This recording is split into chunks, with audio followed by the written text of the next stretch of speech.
एक बार की बात है, गौतम बुद्ध अपने शिष्यों को जिंदगी से जुड़ी अच्छी बुरी चीजों का ज्ञान दे रहे थे। सभी शिष्य उनकी बातों को बहुत ध्यान से सुन रहे थे। उन सभी में एक शिष्य ऐसा था जिसे प्रश्न पूछने की बहुत आदत थी। वो उठकर गौतम बुद्ध के पास गया और उनसे बोला, आप हमें जिंदगी के बारे में जो कुछ सिखा रहे हैं उस सब का क्या फायदा, क्योंकि हम में से बहुत से बच्चों को ये भी नहीं पता कि हमारे जीवन का मूल्य क्या है और ये जीवन हमारे लिए कितना कीमती है। पहले आप हमें ये बताइए कि इस जीवन का मूल्य क्या है। अपने शिष्य की बात सुनकर गौतम बुद्ध अपने कक्ष में गए और एक चमकता हुआ पत्थर का टुकड़ा लेकर आए।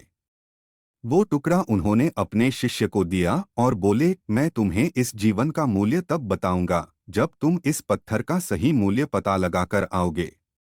साथ ही ये ध्यान रखना कि तुम्हें ये पत्थर का टुकड़ा किसी को बेचना नहीं है। गौतम बुद्ध की बात मानकर वो शिष्य बाजार की तरफ चला गया। बाजार में सबसे पहले उसकी नज़र एक फल बेचने वाले पर पड़ी और उसने वो पत्थर उस फल वाले को दिखाया और बोला, इस पत्थर के बदले आप मुझे कितने फल दे सकते हो। फल वाला बोला, ये पत्थर कुछ खास तो नहीं है, लेकिन फिर भी इसके बदले में तुम्हें 10 केले दे सकता हूँ। वो शिष्य उस पत्थर को लेकर आगे चला गया।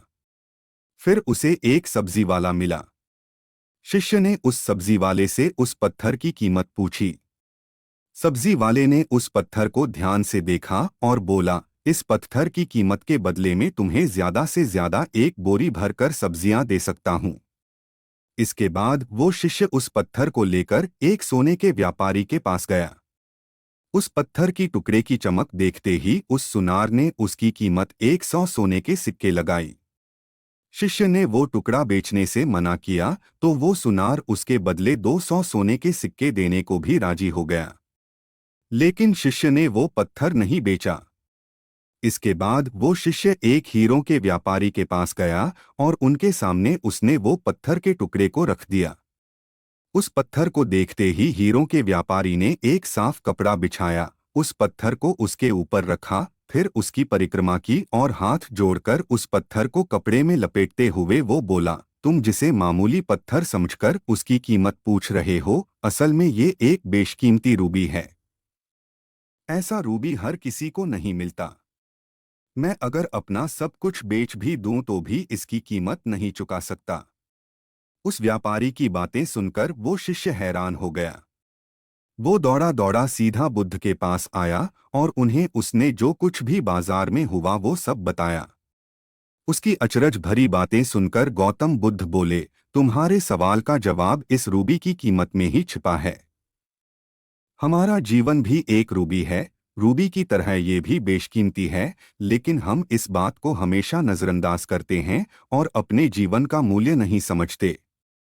हम दूसरों को देखकर और उनके जैसा जीवन जीने की कोशिश में अपने जीवन की कीमत को कम कर देते हैं। हम ये सोचते हैं कि हमारी जिंदगी की कीमत वही है जो दूसरे हमें बताते हैं, लेकिन ये बात हमेशा ध्यान रखना कि सामने वाला अपनी हैसियत, बुद्धि और अपनी समझ के हिसाब से तुम्हारी कीमत लगाता है। जिंदगी सिर्फ एक बार मिलती है, इसलिए इसको बर्बाद ना करें। अपनी जिंदगी को उतना ही कीमती समझें जितना कीमती आप अपने बैंक में रखे रुपयों को समझते हैं। आज के समय में लोग अपनी जिंदगी से ज्यादा कीमती प्यार, पैसों और दिखावे से भरी चीजों को समझते हैं। प्यार के चक्कर में लोग सुसाइड कर लेते हैं। पैसों के चक्कर में ऐसा काम करने लग जाते हैं जिससे उनकी जिंदगी बर्बाद हो जाती है। नाम कमाने के चक्कर में उल्टे सीधे काम करने लग जाते हैं। हमेशा याद रखें कि दिखावा करना जरूरी नहीं है। प्यार दोबारा मिल सकता है, पैसा फिर कमाया जा सकता है, लेकिन जिंदगी को फिर से पाया नहीं जा सकता। इसलिए अपनी इस बेशकीमती जिंदगी को अच्छे से जिएं। हर पल का आनंद लें।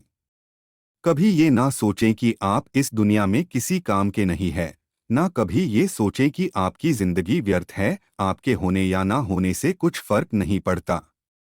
जब भी ऐसे नेगेटिव विचार आपके मन में आए तो खुद को बस ये याद दिलाएं कि जीवन एक रूबी है और ये बेशकीमती है।